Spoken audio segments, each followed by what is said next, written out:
Now the company of prophets said to Elisha, "As you see, the place where we live under your charge is too small for us. Let us go to the Jordan and let us collect logs there, one for each of us, and build a place there for us to live." He answered, "Do so." Then one of them said, "Please come with your servants." And he answered, "I will." So he went with them.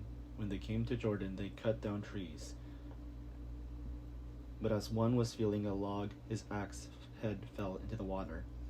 He cried out, "Alas, master, it was borrowed." Then the man of God said, "Where did it fall?" When he showed him the place, he cut off a stick and threw it in there, and made the iron float. He said, "Pick it up." So he reached out his hand and took it. Once the king of Edom was at war with Israel, he took counsel with his officers. He said, "At such and such a place shall be my camp." But the man of God sent word to the king of Israel, "Take care not to pass this place, because the Arameans are going down there." The king of Israel sent word to the place of which the man of God spoke. More than once or twice he warned such a place so that it was on the alert. The mind of the king of Edom was greatly perturbed because of this. He called his officers and said to them, "Now tell me, who among us sides with the king of Israel?"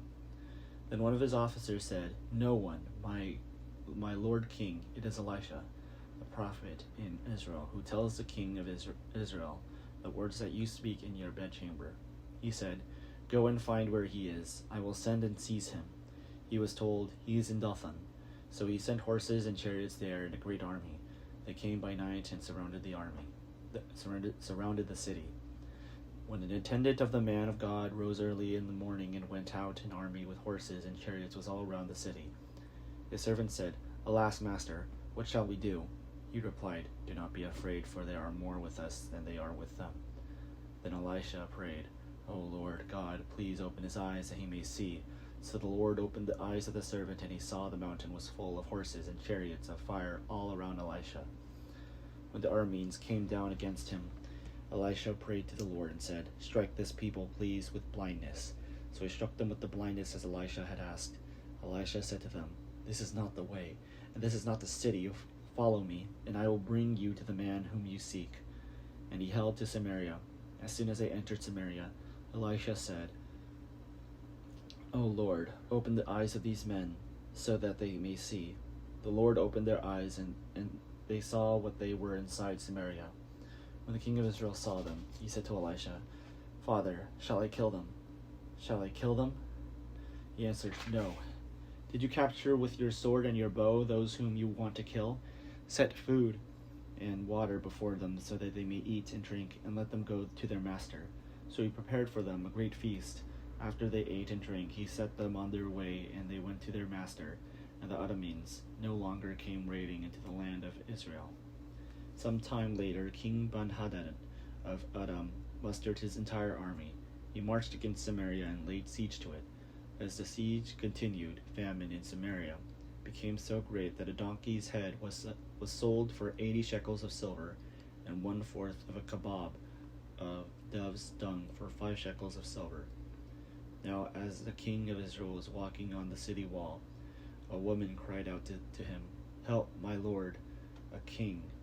He said, "No, let the Lord help you. How can I help you, from the threshing floor or from the winepress?" But then the king asked her, "What is your complaint?"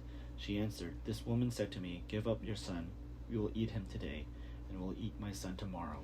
So we cooked my son and ate him. The next day I said to her, 'Give up your son, and we will eat him.' But she has hidden her son."